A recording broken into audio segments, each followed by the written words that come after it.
ईश कीजिए। અત્રે બિરાજમાન પરમ પૂજ્ય સરકારશ્રી તથા પરમ પૂજ્ય અમ્માના યુગલ ચરણોમાં મારા સદૈવ દંડવત પ્રણામ તથા અત્રે બિરાજમાન પરમ પૂજ્ય ડોક્ટર શ્રી વાગેશ બાવા પરમ પૂજ્ય ભવજીના યુગલ ચરણોમાં મારા સદૈવ દંડવત પ્રણામ. અત્રે બિરાજમાન વેદાંત રાજા તથા સિદ્ધાંત રાજાના ચરણોમાં પણ મારા કોટી કોટી દંડવત પ્રણામ. અને આજના સત્સંગમાં ઉપસ્થિત સર્વે વૈષ્ણવોને મારા ભગવત સ્મરણ. અને આજે જે આપનો એકાદશીના સત્સંગના ક્રમના ઉપલક્ષમાં આજે આપણા સરકારશ્રીના સ્વમુખે જે પ્રશ્નોત્તરી દ્વારા આપણા પુષ્ટિ માર્ગીય સિદ્ધાંતોનું જે સમજ આપની સરકારશ્રી આપી રહ્યા છે તે વચનામૃતનો લાભ આપને સરકારશ્રીના સ્વમુખે સાંભળી આપણે કૃતાર્થ થઈશું. તો હવે આજનો સત્સંગનો ક્રમ હવે આપણે ચાલુ કરતા પહેલા હું આપણા આ ઝૂમ મીટિંગમાં જે આગામી સત્સંગનો ક્રમ કરવાનો છું એના વિશેની થોડી માહિતી આપી દઉં કે આગળનો આપનો આ ઝૂમ મીટિંગમાં સત્સંગના ક્રમમાં અત્યારે ચાલી રહેલા દાનના દિવસોમાં આપણે સૌ વલ્લભપુરની ઉપસ્થિતિમાં દાન લીલા, સાજી લીલા અને દયારામના પદો આપણે વૈષ્ણવો દ્વારા આપણે એનું ગાન અને અભિનય દ્વારા એ એક પ્રોગ્રામ નક્કી કરવામાં આવ્યો છે. તો સૌ વૈષ્ણવો તારીખ 25 શનિવારના રોજ 5મું શ્રાદ્ધ આવે છે તે દિવસે આ ઝૂમ મીટિંગમાં અવશ્ય જોડાઈ આ સત્સંગનો લાભ લેજો. અને એની લિંક દરેક ગ્રુપમાં મૂકવામાં આવશે અગાઉ તમને, તો અવશ્ય એમાં જોડાજો. હવે આપના આજના સત્સંગનો ક્રમ હવે ચાલુ કરી રહ્યા છે. પૂર્ણિમાબેન, હવે ક્રમ ચાલુ કરશો? હાજી. બોલો શ્રી દ્વારિકાધીશ કી જય. દુગ્ધેન ધેનુઃ કુસુમેન વલ્લી શિલેન ભાર્યા કમલેન તોયમ ગુરુ બિના ભાતિ ન ચૈવ શિષ્યઃ શમેન વિદ્યા નગરી જનેન. શ્રી વલ્લભકુળ પરિવારના પ્રાતઃ સ્મરણીય પરમ વંદનીય એવા ગુરુજનોના પવિત્ર ચરણ કમલમાં મારા સદૈન્ય કોટી કોટી દંડવત પ્રણામ. તેમજ શ્રી વલ્લભના વહાલા વૈષ્ણવોને મારા આજે દાન એકાદશીના ભગવત સ્મરણ. વૈષ્ણવો, ગઈકાલે એક જ દિવસમાં 4 ઉત્સવ હતા. એક તો દાન એકાદશી, બીજું શ્રી વામન જયંતી, ત્રીજું નવલકક્ષ ગ્રંથના રચયિતા શ્રી પુરુષોત્તમજી મહારાજ શ્રીનો પ્રાગટ્ય ઉત્સવ તથા ભક્ત કવિ શ્રી દયારામભાઈનો જન્મદિવસ હતો. સર્વને ખૂબ ખૂબ મંગલ વધાય. ભાદરવા સુદ એકાદશી દાન એકાદશી અને પરિવર્તની એકાદશી કહેવાય છે.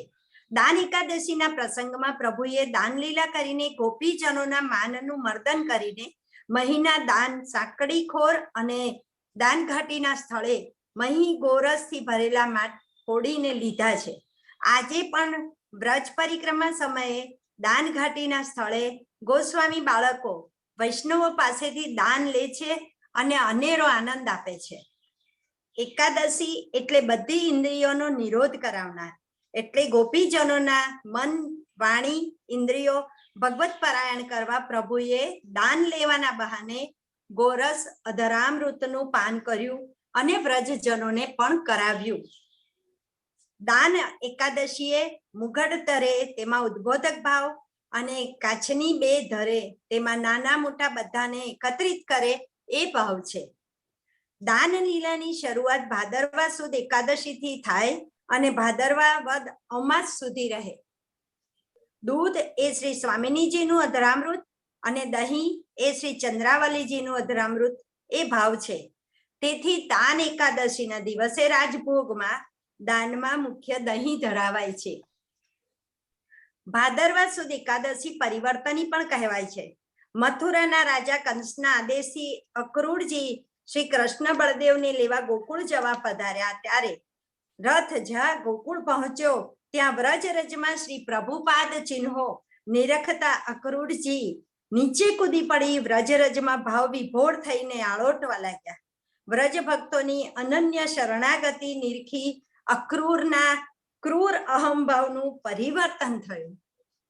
પ્રભુના સાક્ષાત દર્શનથી તેઓ દેહભાવ પણ વિસરી ગયા. ભાદરવા સુદ બારસ વામન જયંતિ કહેવાય છે. બલિરાજાને બ્રહ્મમાં નાખવા પ્રભુ બટ્ટુક જેવા વેશે પધાર્યા, પરંતુ બલિરાજાને આત્મનિવેદન ભક્તિ થઈ એટલે વામનજીનું પ્રાગટ્ય ભક્તોદ્ધારક માટે બન્યું. વામન જયંતિ એ રાજભોગમાં પુષ્ટિ મંદિરોમાં શાલિગ્રામજીને પંચામૃત સ્નાન કરાવાય છે. બલિરાજાએ મસ્તક ઉપર પ્રભુ ચરણ ઝુકાવીને વામનજીને 3 પગલા પૃથ્વીનું દાન કર્યું હતું.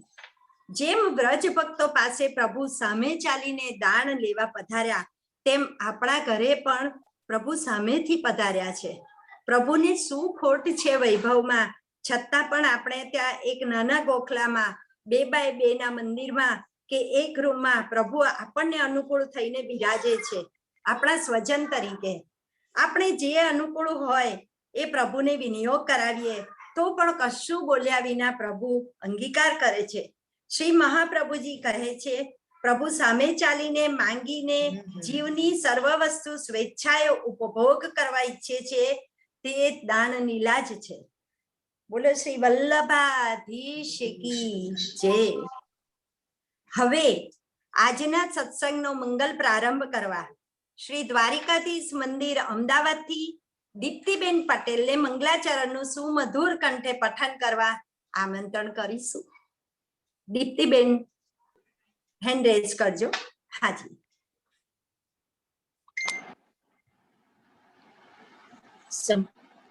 श्री द्वारिकाधीश की जय. श्री युगल सरकार की जय हो. आपना युगल चरणों में कोटि कोटि दंडवत प्रणाम. तृतीय गुरु परिवार की जय. समग्र परिवार ना चरणों में मारा कोटि कोटि दंडवत प्रणाम.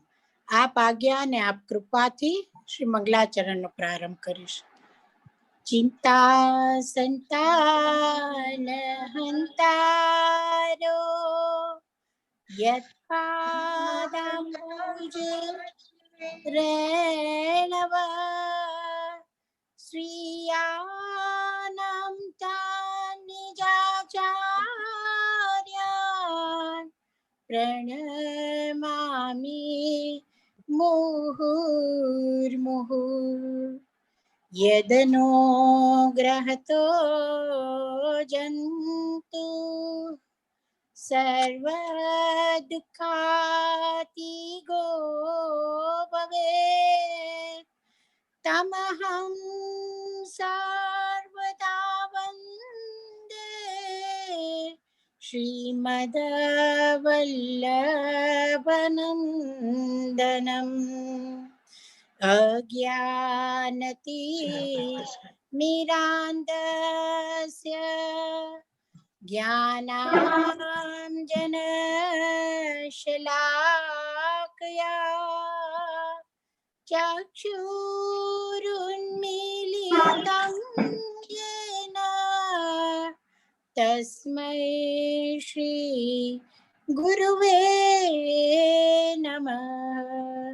नमामि हृदये शेषे लीलाक्षीराब्धिशायिनं लक्ष्मी सहस्र लीलाभि सेव्यमानं कलानिधिम्. चतुर्भिश्च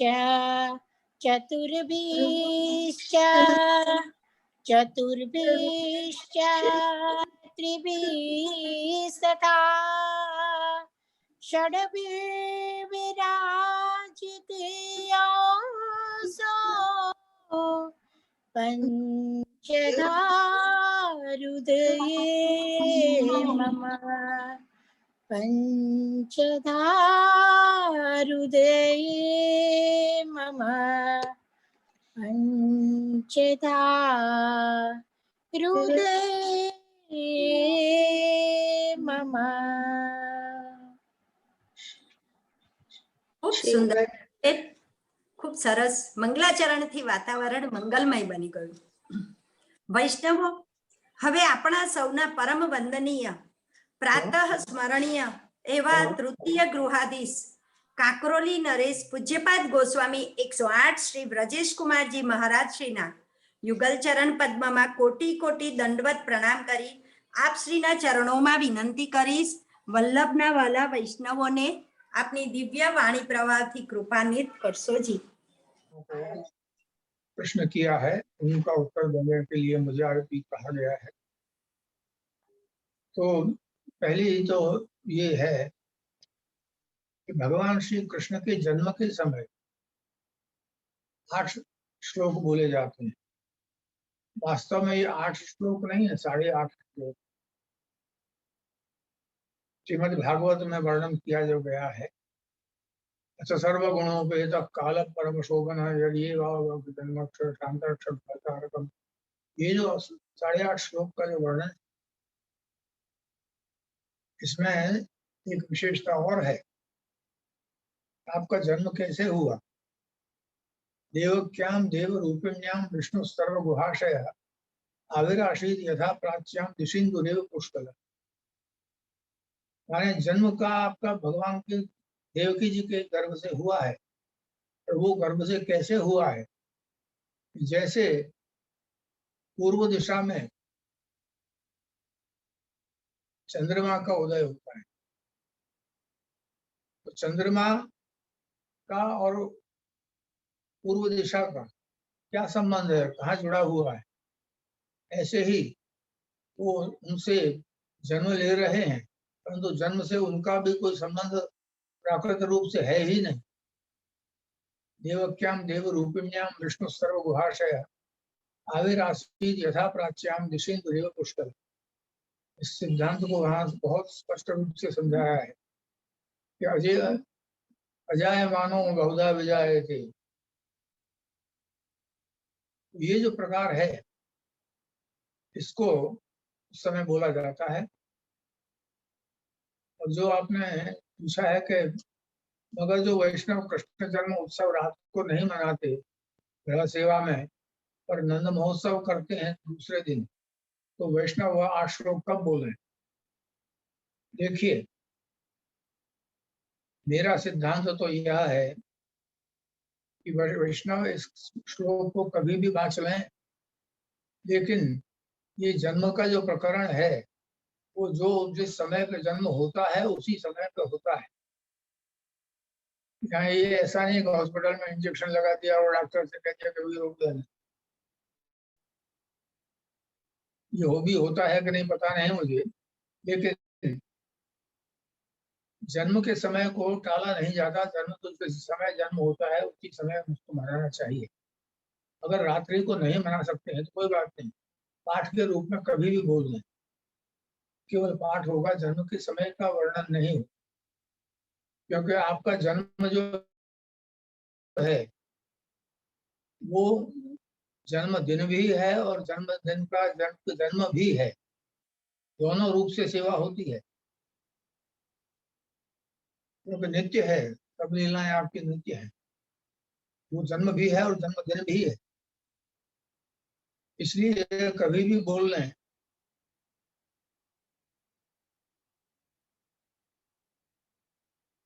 दूसरे दिन वैष्णव बोलते हैं, वो उस रूप में बोलते हैं तो जन्मदिन को स्मरण करते हैं, जन्म का नहीं। जन्म का तो स्मरण तभी होता है जब अस सर्वगुणों पे तक काल परम शोध वो होता है।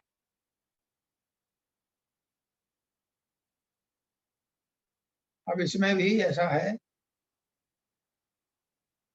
हालांकि ये बात तो ज्योतिष के हिसाब से और शास्त्र के हिसाब से है, ज्यादा वैष्णवों के अर्थ की नहीं है। यहाँ प्रायः समाज में ये प्रचलित है 10-12 बजे जन्म हो जाता, लेकिन इसमें वर्णन है निशीथे तम उद्भूत जाय माने जनार्दने। निशीथ अर्धरात्रि,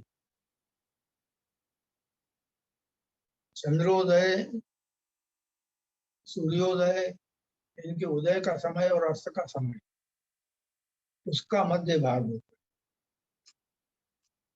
कभी 12:30 बजे तक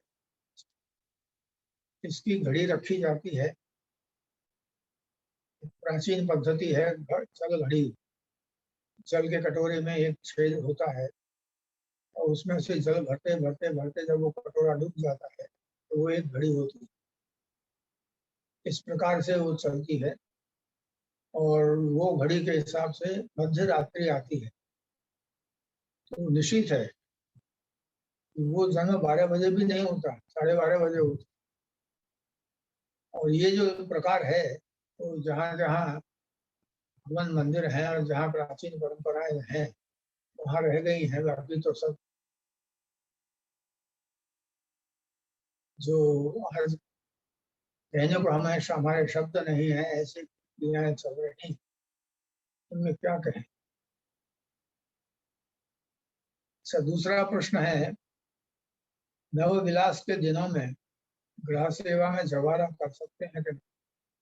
जरूर करिए। नव धान्य रखने से कोई वो नहीं है।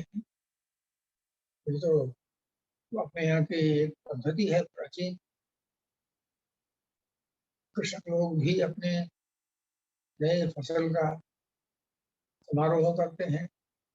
अपन भी नए जौ का उपयोग करते हैं, श्री प्रभु को समर्पित करते हैं।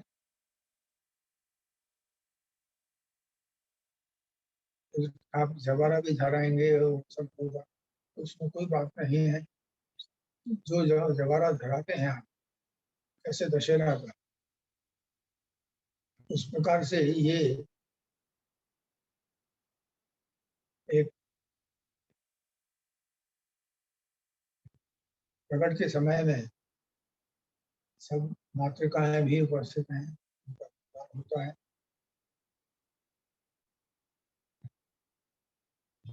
इसलिए जरूर रख सकते हैं नव विलास के दिनों में। घर के सभी सदस्य सेवा करते हों तो पहला सदस्य मंगला श्रृंगार करे, फिर दूसरा राजभोग में पहुंचे तो उसको मंगला सेवा मानसी में करनी चाहिए। ऐसा नहीं है, घर की सेवा सब परिवार में बांट के होती है तो उसमें पूरी सेवा आ जाती है। एक इसमें मानसी करे, एक उसमें मानसी करे, एक इसमें मानसी करे, ये तो व्यर्थ झगड़े की बात। सेवा यानी सेवा है। कोई सेवा वस्त्र से आपके मंदिर को स्वच्छ करे, कोई जो पिछवाई बांध है, कोई कुछ करे, कोई कुछ करे। सेवाएं सब सेवा है और सेवा का किसी भी सेवा को ऊंचा नीचा नहीं मानना चाहिए। सबसे बड़ी सेवा तो मंदिर वस्त्र करने की, मंदिर को स्वच्छ करने की है।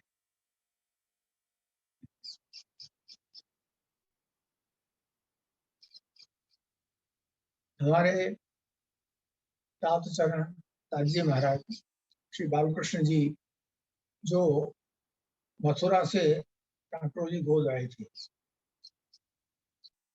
वो जब कभी भी मथुरा पाछे वापस उधारते कहीं कभी का किसी काम से, तो वहां जाकर के मदन मोहन जी के मंदिर में अवश्य ही ये मंदिर वस्त्र करने की सेवा कर आप आज्ञा करते थे कि ठाकुर जी के मदन मोहन जी की मंदिर वस्त्र की सेवा करने से मुझे ठाकुर जी का घर मिला। ये सेवा इतनी बड़ी होती है और ये सब सेवा ऐसी होती है कि इनमें छोटी बड़ी कोई नहीं होती, सभी सेवाएं एक सी है। आपने सुना होगा कि सिख समुदाय में कभी कोई दोष बनता है और कुछ होता है तो उसे वहां आने वाले यात्रियों के जूता साफ करने के लिए उनको भी ये दंड दिया जाता है। वो उस सेवा को सेवा मानकर भगवान के दर्शन करने आने वाले के उस पादुकाओं को भी साफ करते हैं। उसमें कोई नीची बात नहीं मानी जाती। तो सेवा में कौन सी सेवा बड़ी है और कौन सी छोटी है? जो आप इस मंगला को याद करो और सैन को याद करो और उत्थापन को याद करो। सेवा में ये रूप नहीं होता। सेवा तो सेवा नहीं कर रहे हो तब ये मानसिक हो। सेवा कर रहे हैं उसमें मानसिक सेवा नहीं है, नहीं तो वो सेवा भी छूट जाएगी। जब तक वो मंगला के समय में नहीं आके दूसरे राजभोग के समय में पहुंचे और वहां मानसी करने लगे तो मंगला की मानसी की सेवा मंगला की ने क्या राजभोग की भी छूट जाएगी। राजभोग भी आ जाएंगे और भोग आएंगे, फिर उसमें वो भोग धरने कैसे जाएगा? ये ऐसी इस प्रकार से नहीं होती सेवा। सेवा का कोई भी सेवा करो आप, पूरी सेवा होती है।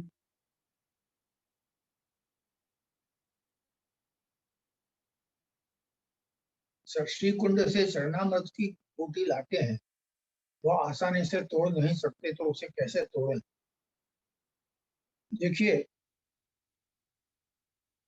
चरणामृत की बूटी तो हमारे यहाँ तो ये बनती है, श्री प्रभु का जब ज्येष्ठाभिषेक होता है तो उस जल से चरणामृत की बूटी बनी जाती है। और वो तो सहज ही जरा सा अंगूठा लगाने से गिरती है। ऐसी बूटी तो होती नहीं जहाँ जिसको दांत से तोड़ा जाए। अगर ये बूटी आप लाते हैं और ऐसी कड़ी बूटी है तो उसे भले पाषाण से तोड़े लेकिन दांत से नहीं। नहीं तो शायद दांत ही टूट जाए तो पता नहीं।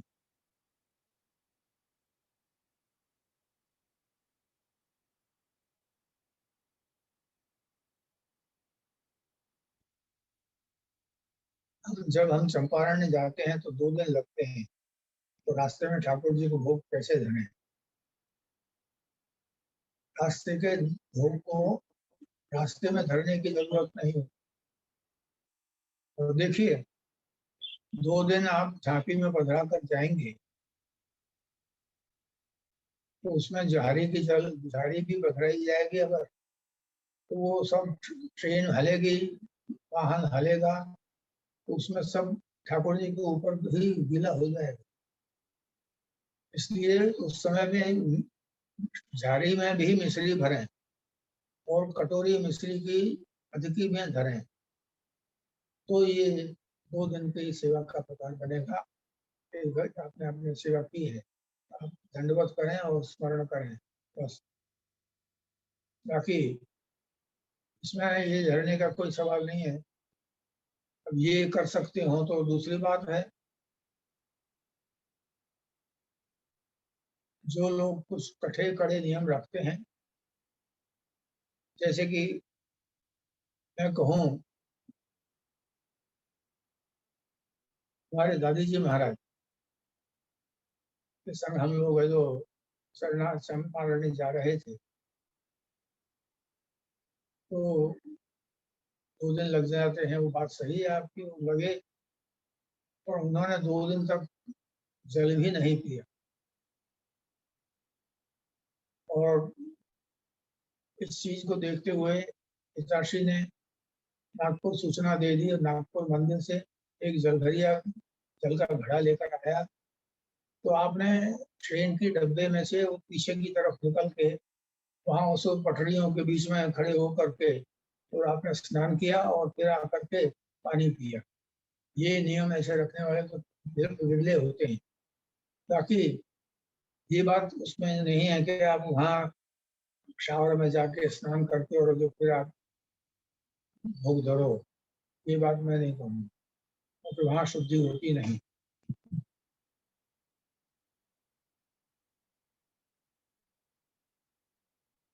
जन्माष्टमी के बाद श्री ठाकुर जी को टोपी का श्रृंगार आता है, तो चित्र जी को टोपी कैसे धराएं? देखिए, सबसे पहली बड़ी बात तो ये है कि चित्र सेवा अविज्ञानाम, ये स्पष्ट निर्देश है। पुष्टि मार्ग में जो प्रारंभ में जुड़ता है जिससे ये खबर नहीं होती कि वस्त्र किसे कहते हैं, धागा किसे कहते हैं, आभरण किसे कहते हैं, मुकुट क्या होता है, सितारा क्या होता है, जिसको ये समझ नहीं है, कौन सी ऋतु में कौन सी चीज आनी चाहिए ये समझ नहीं है, ऐसे अनभिज्ञ के लिए चित्र सेवा होती है। अब अपने यहाँ तो ये प्रक्रिया चल रही है कि जन्म के जब से ठाकुर जी पधराए तब से वो ठाकुर जी वही चल रहे हैं और उससे श्रृंगार करते हैं, शौक है, सब कुछ है। तो मोम जो लगाते हैं वो इतना फैल जाता है और इतना वो होता है कि चित्र के भी दर्शन नहीं होते और चित्र क्षीण होता चलता। इस प्रकार से चित्र सेवा नहीं है।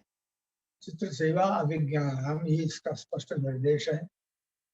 तो चित्र सेवा अगर कर रहे हैं तो उसमें टोपी धराने की जरूरत नहीं। आपने शिखर में शीर्ष पर जो श्रृंगार कर रखा है वो श्रृंगार चलेगा, उसमें आपको श्रृंगार बदलने की अपेक्षा नहीं रखनी चाहिए।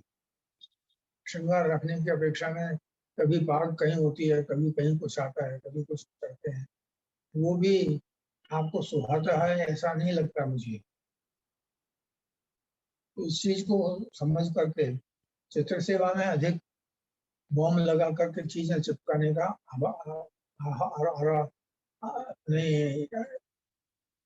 इच्छा व्यक्त न करें और चित्र को यथावत रहने दें, दर्शन करें, वस्त्र धरा दें, वस्त्र के थोड़ी सी हल्का सा मोम लगा कर दें। बाकी बहुत श्रृंगार करने से तो चित्र की दृष्टि में फर्क हो जाता है, वो दर्शन वो दे नहीं सकते, अपन कर नहीं सकते, ऐसी स्थिति हो जाती है, तो वो उचित नहीं होता है।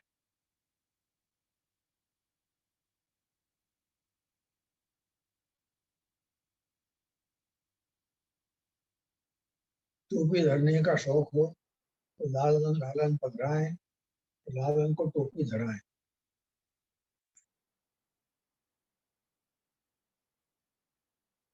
अच्छा, कोई नजदीकी संबंधी की मृत्यु हो गई हो और उसका मुंह देखा हो तो घर जाकर सेवा कैसे कर सकते हैं?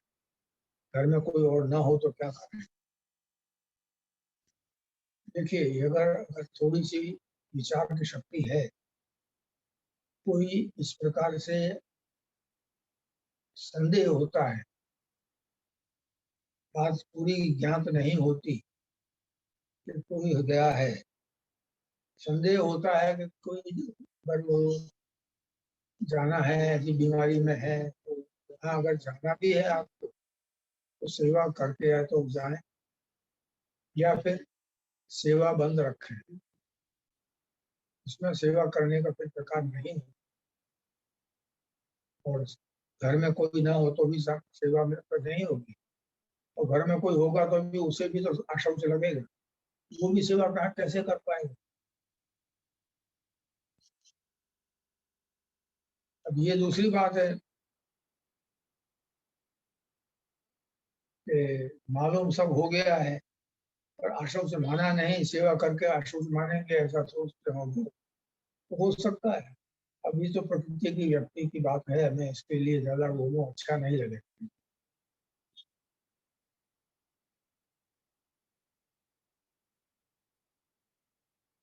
ग्रह सेवा में श्री ठाकुर जी को भेंट और श्रीफल कब आवे और बाद में उसका विनियोग कैसे हो? देखिए, ठाकुर जी के वहां भेंट धरने की पद्धति ठाकुर जी के यहाँ जन्माष्टमी के पलना में आती है, दूसरी पवित्रा में आती है,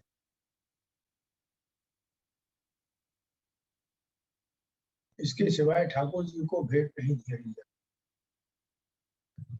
और एक और 2 दिन है जिसमें ठाकुर जी की भेंट आती है।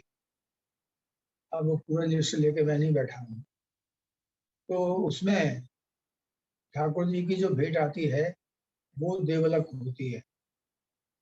उसका विनियोग आप नहीं कर सकते।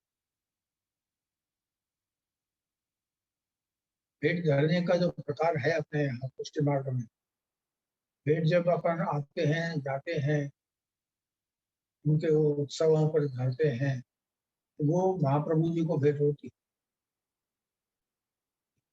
श्री महाप्रभु जी के स्वरूप में आप भी विद्यमान हैं ही। भगवान और महाप्रभु जी का दो रूप नहीं है, एक ही रूप है। श्री प्रभु के स्वरूप को भी उसमें में मानना चाहिए और आपका स्वरूप प्रभु में मानना चाहिए। आप ही पर ब्रह्म परमात्मा के रूप में विद्यमान हैं और आप ही आचार्य चरण के रूप में विद्यमान। दोनों में एकता है, विविधता नहीं। सिद्धांत ये स्पष्ट बतलाता है। और इस रूप में प्रमेय रूप में आपका ही स्वरूप विद्यमान है। तो महाप्रभु जी को भेंट धरना वो आपसी को ही पहुंचती है। अपन तो किसी भी देवता को दंडवत करते हैं तो भी अपने इष्ट तक भी पहुंचती है दंडवत भी। ये तो शास्त्र कहता है। संध्या वंदन करने वाले जानते हैं कि रोज ही बोलते हैं। तो इसमें भेद समझने की आवश्यकता नहीं है। ठाकुर जी को जो भी भेंट की है और महाप्रभु जी को जो भी भेंट की है, ठाकुर जी की भेंट को तो आप हाथ ना लगाएं। उसका तो किसी भगवत रूप भगवत सेवन में उसका उपयोग करें। और श्री महाप्रभु जी को जो भेंट की है उससे आप कोई भी आभरण बनवा सकते हैं, कुछ भी करवा सकते हैं, वस्त्र कर सकते हैं, वो कर सकते हैं। वो उसका विनियोग होता है।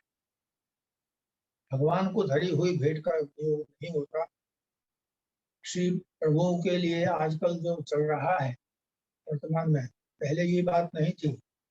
पहले जो भी वैष्णव आते थे तो समाधान में पैसा धरते थे, सामने फेंका नहीं करते थे। ना श्री प्रभु को पैसे फेंकने की कोई इच्छा नहीं होती कि पैसा उन पर फेंका जाए। पुराने जमाने में श्री हमारे पितृचरण और श्री काका जी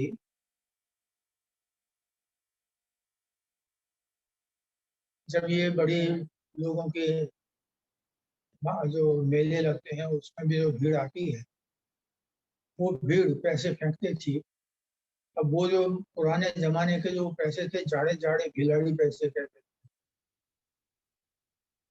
तो उसमें आप दोनों जने पंखे लेके, बड़े पंखे लेकर के, और उन आने वाले पैसों को उससे रोकते थे, नहीं तो श्री प्रभु के श्रीअंग में लगे और नुकसान हो जाए। तो पैसे फेंकने की तो पद्धति ही नहीं थी, उसके बाद की पद्धति ही नहीं है। भेंट करने की पद्धति है, फेंकने की पद्धति ही नहीं। गोलक बाहर रखी होती है तो उसमें डाल दीजिए। तो भगवान के ऊपर पैसे फेंकना नहीं चाहिए। पैसे फेंकते हैं तो पैसे फेंकते हैं, नोट को पैसे में बांधकर, पैसे को नोट में बांधकर फेंकते हैं। मैं सेवा में उपस्थित था और ऐसे व्यक्ति ने, कोई राजस्थान के ही भाई थे, वो उन्होंने कुछ रुपए की नोट जो कलदार में बांधकर और फेंकी। मैंने उसे पंखे से रोक ली तो उन्होंने कहा कि क्या आप पैसे से छींचाते हैं, लक्ष्मी से छींचाते हैं? मैंने कहा कि आप लक्ष्मी से नहीं छींचे हैं, ये बात समझना गलत है आपका। लेकिन आप जो ये नोट फेंक रहे हैं, ये नोट को गिनते हैं तो मुंह लगा करके, थूक लगा के गिनते हैं, ये जूठा मंदिर में ठहर जाएगा, इसलिए रोकते हैं। उसको हाथ लगाने से नहीं छीनते, लेकिन उसको हाथ लगाने से फिर हम स्नान करने जाना पड़ेगा।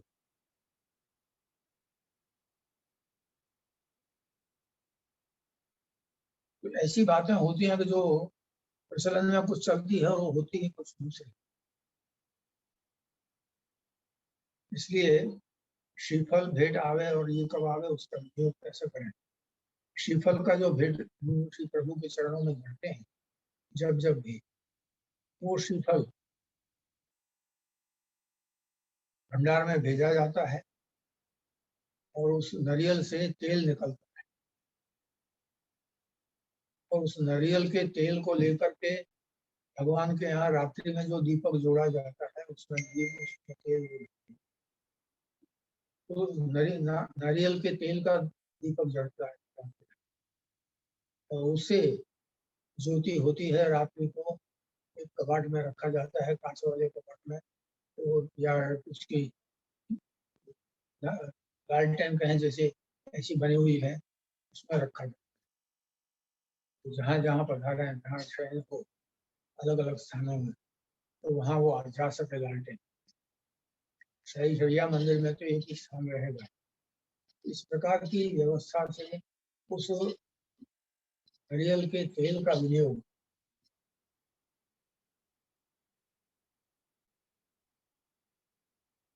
चाहिए। बाल भोग में कौन सी सामग्री है, ये प्रश्न तो बहुत विशाल है। बाल भोग की सामग्रियां 300 से ऊपर है, तो कैसे लिस्ट गिना?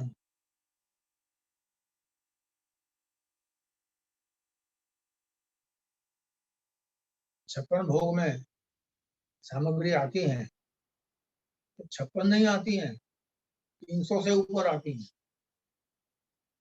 उसकी गिनती कैसे करवा दूं? एक एक चीज के कितने कितने तरह के भेद होते हैं। अब तो वह बनाने वाले भी नहीं रहे। जैसे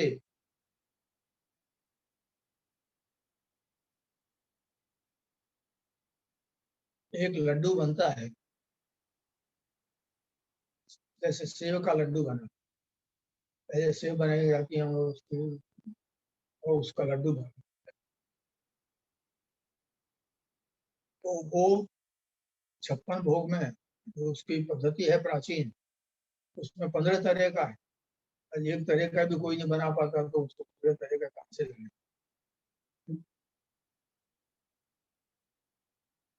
इसमें कैसे बताऊं मैं कि 300 से ज्यादा जो सामग्री आती है बाल भोग में, उसको मैं कैसे गिना आपको? सीधा सा उसका ये है कि जो अनसखड़ी है, जिसको सखड़ी नहीं होती कही जाती, वो बाल भोग में बनती है। रसोई में सखड़ी बनती है। अब वो सखड़ी की भी अनेक सामग्री है, अनेक उसके विभाग हैं। ये सामग्री की गिनती करना तो मेरे बस का रोग नहीं। 56 भोग में जितनी सामग्री आती है उसको भी मैं मुंह से नहीं गिना सकूंगा, क्योंकि मुझे रसोई का ऐसा शौक नहीं कि मैं हर एक चीज की गिनती करूं।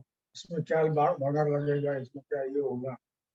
चीज देखी जाती है उनकी वस्तुओं की समाज में है, लेकिन ये गिनती कराना मेरे मेरे बस का रोग नहीं। भंडार की सामग्री में कौन से आ गए? पहली बात तो ये कि भंडार की सामग्री तो सभी आती है। भंडार के 3 भाग हैं, खर्च भंडार, खासा भंडार और दूध घर। भंडार नहीं कहा जाता, परंतु खासा भंडार से जो सामग्री आती है वो भंडार की सामग्री कही जाती है। खासा भंडार में जैसे ये सूखे मेवा की वस्तुएं बनती हैं, बादाम की बर्फी बनी, टोकरे का बना, ये ऐसी चीजें जो आती हैं उनको भंडार की सामग्री। श्रीनाथ जी में जिसको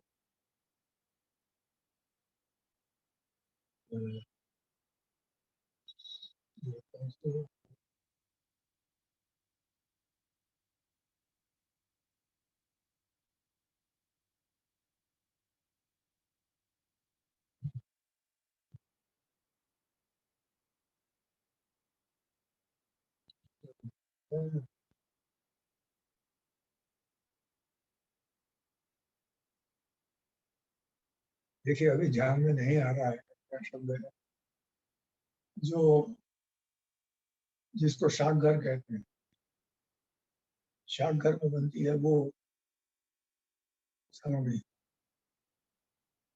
जो खासा भंडार की जो सामग्री होती है, तो प्राय शाकघर वाली सामग्री का जो प्रकार है, वो श्री गोवर्धन लाल जी महाराज श्री ने मिलकर एक विशेष प्रकार से उसको शाकघर का नाम दिया।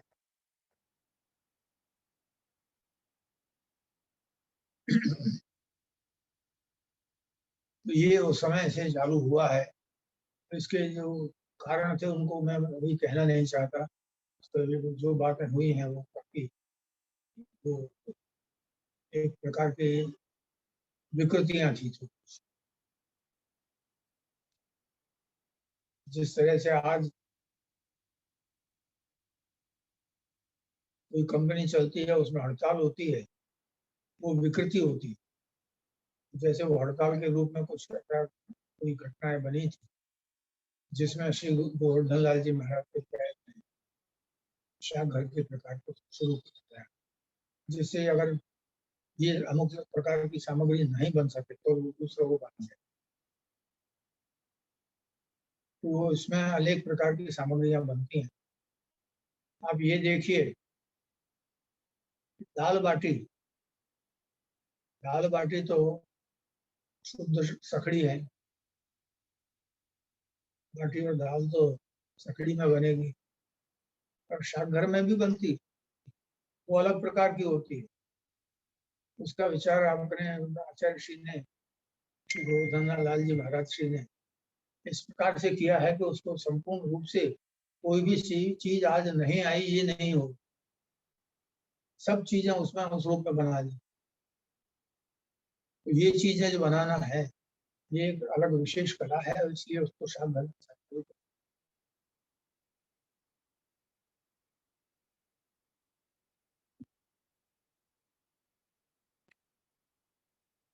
और जन्माष्टमी वामन जयंती पर सूक्ष्म खेल आवे, अबीर गुलाल उड़े, यह ग्रह सेवा में कर सकें, बिल्कुल गलत बात है।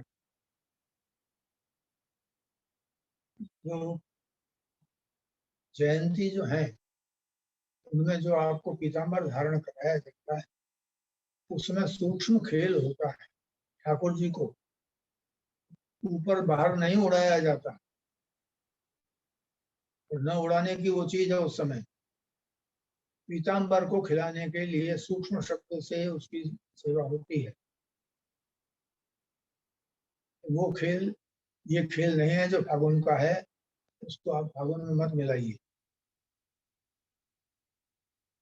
तो पीताम्बर धराते हैं स्वरूप को आप, तो उसमें श्री प्रभु को वो पीताम्बर को जो खिलाया जाता है वो भी बहुत सूक्ष्म रूप में। आप उसमें श्री प्रभु को जन्मदिन के दिन में जो पूरे गुलाल में भर देंगे तो हो गया।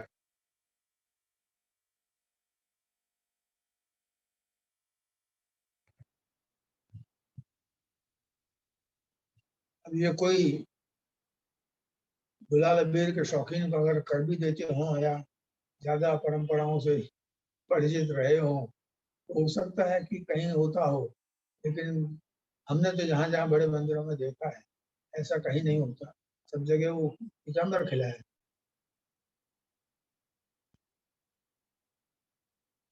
लालन स्वरूप विराजते हो तो दशहरा के दिन शस्त्र के साथ शयन करें। ये एक बात तो बताइए, आपके घर में आपका बालक जिस पलंग पर सो गया है, जिस गाड़ी पर सो गया है, वहां आप खुले चक्कू रख देंगे?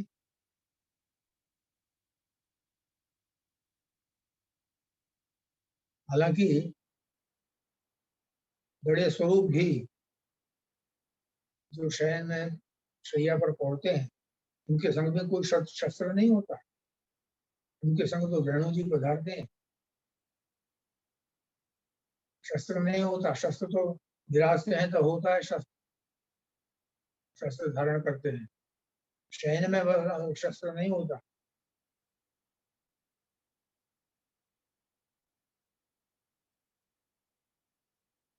श्री प्रभु तो शस्त्र धारण करते हैं, ताकि तो उनकी जो दृष्टि अगर ऐसी पड़ जाए तो वो भी जो उसको विनष्ट कर सकती है।